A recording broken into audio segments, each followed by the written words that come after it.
Hello students, अभी हमने बात की थी रेस्पिरेशन क्या होता है और रेस्पिरेशन ब्रीदिंग के जो डिफरेंसेस हैं वो हमने देखे थे। 5 डिफरेंसेस दोनों के बीच में बेसिक डिफरेंसेस क्या थे, इम्पोर्टेंट टॉपिक था। और अब हम यहाँ देख रहे हैं एनर्जी करेंसी पढ़ने वाले हैं। एनर्जी करेंसी क्या होती हैं? 3 टाइप ऑफ एनर्जी करेंसी अपने पास यहाँ है। एक है ADP। ADP means adenosine diphosphate. दूसरी जो है वो है ATP, एडिनोसिन ट्राइफॉस्फेट। और जो थर्ड करेंसी है वो है IP, इनऑर्गेनिक फॉस्फेट। ये तीनों मेनली 2 हैं, ADP ATP इनऑर्गेनिक फॉस्फेट। अपन कहाँ से आता है वो अपन देखने वाले हैं अभी। तो ADP जो है आपके पास, जो एनर्जी करेंसी है ADP, ये लो एनर्जी कंटेंट होता है, यानी ये लो एनर्जी करेंसी है। और ATP जो है वो हाई एनर्जी कंटेंट है, यानी ये हाई एनर्जी करेंसी है। तो ATP जो एडिनोसिन ट्राइफॉस्फेट है, ये हाई एनर्जी करेंसी है। कैसे आपकी बॉडी के अंदर ये मूव होते हैं वो हम देखते हैं। Wait a minute.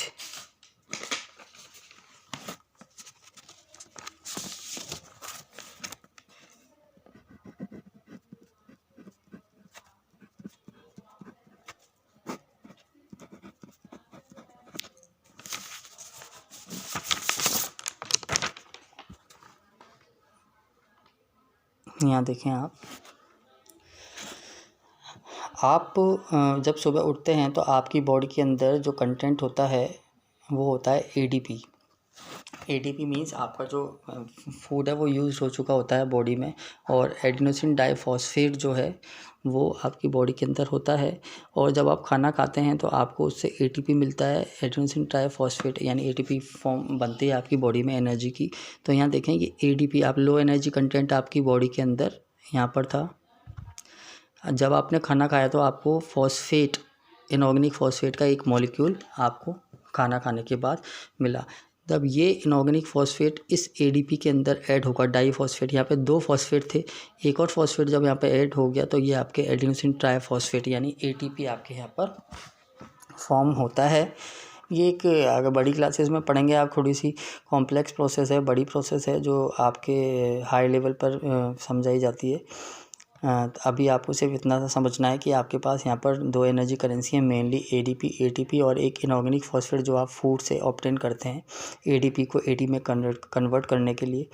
जब आपके लो एनर्जी कंटेंट होता है तो आप फूड से इनऑर्गेनिक फॉस्फेट की फॉर्म में एक फॉस्फेट लेते हैं, उससे आपका हाई एनर्जी कंटेंट ATP बनता है, बॉडी में यूज़ होगा, बॉडी उसको यूज़ करेगी पूरे दिन। फिर से वापस से आप में एनर्जी जो है यूज़ करने के बाद वापस से ये ATP किस में कन्वर्ट हो गया, ADP के अंदर, यानी वापस से एडिनोसिन डाइफॉस्फेट। फिर आपने एक और इनऑर्गेनिक फॉस्फेट लिया, फिर खाना खाया, फिर आपको फॉस्फेट मिला, फिर ATP।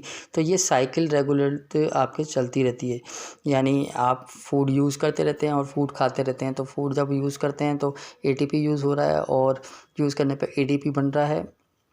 और जब आप खाना खाया आपने तो इनऑर्गेनिक फॉस्फेट आपको वहाँ से मिला। तो इस तरह से साइकिल आपके जर्नली चलती रहती है। और एनर्जी करेंसी के बाद अपन यहाँ देखने वाले हैं टॉपिक, इम्पोर्टेंट टॉपिक है।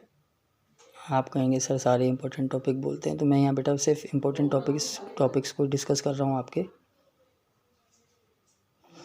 यहाँ टाइप ऑफ रेस्पिरेशन की बात चलेगी। आपके 2 आपके टाइप्स हैं रेस्पिरेशन के, aerobic respiration and anaerobic respiration.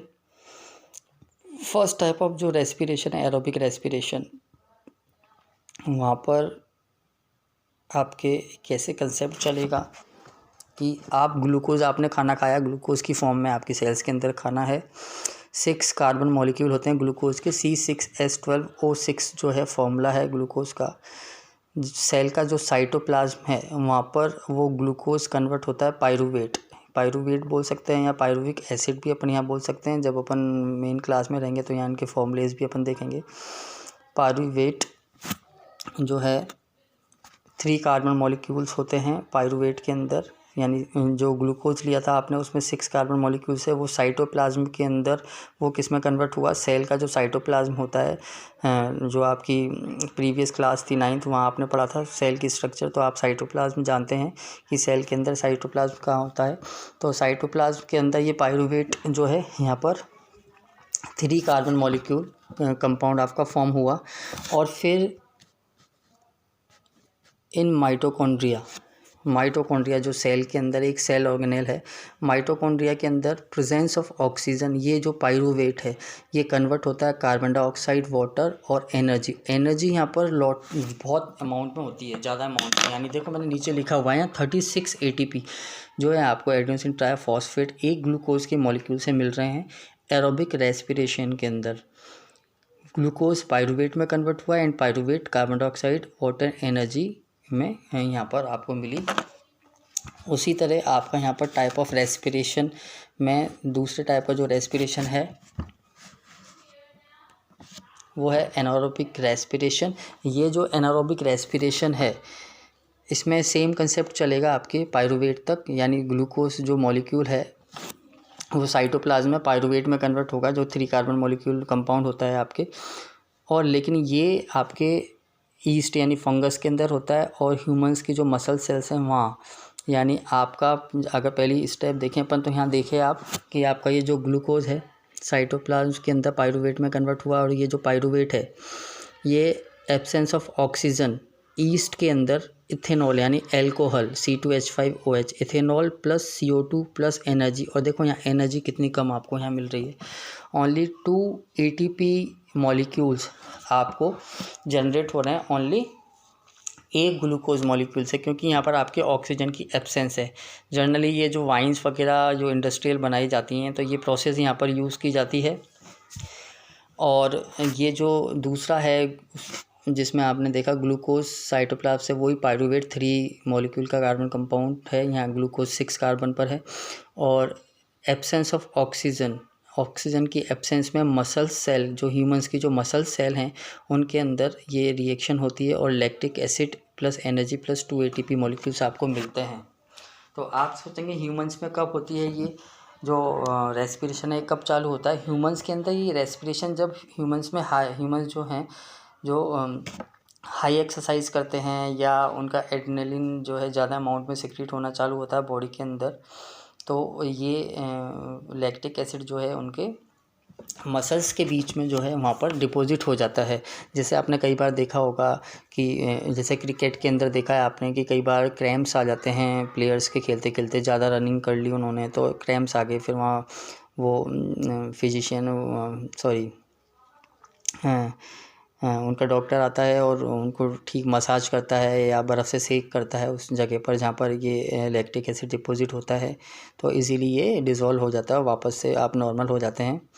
तो ये 2 टाइप ऑफ रेस्पिरेशन यहाँ हमने देखे, एक एरोबिक और दूसरा एनारोबिक रेस्पिरेशन। फिर से एक बार देख लेते हैं इनको क्योंकि ये बहुत इंपॉर्टेंट हैं, पेपर में पूछा जाता है कि ग्लूकोज के ब्रेक डाउन के 2 पाथवेज एक्सप्लेन कीजिए।